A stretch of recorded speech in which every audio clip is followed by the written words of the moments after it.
This pastor snapped in his sermon. Most of the time, our churches want to preach to you a cute version of Jesus. But I'm going to preach today that dangerous version of Jesus. I'm talking about that dangerous side of Jesus that got him killed. That side of Jesus. I'm talking about the side of Jesus where if you preach this accurately, they would stone you or kill you. I'm talking about the type of Jesus that if we were to allow him to grace our pulpits, many pastors would never invite him back because his message would contradict the pastor's agenda.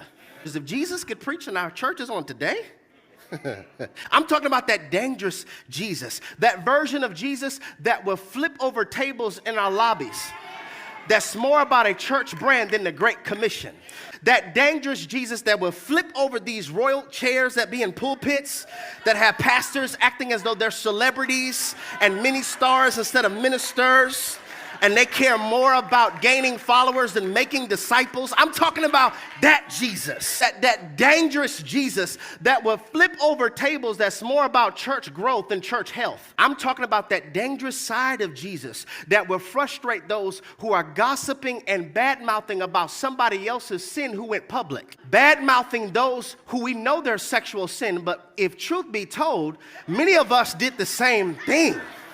The only difference is yours wasn't on the Shade Room. The only difference is yours wasn't recorded and uploaded to OnlyFans. The only difference, y'all don't want to talk to me, will preach against somebody's sex tape and you did the same thing, just it wasn't recorded. That dangerous version of Jesus that will frustrate racists who claim to be Christian, that will frustrate bigots and frustrate sexism, that dangerous side of Jesus that would frustrate injustice judicial systems who say on our money, in God we trust, and have a Bible in a courtroom that we will put our hands on it to say the truth, but we don't have biblical-based principles to render equality when it comes to verdicts. That Jesus.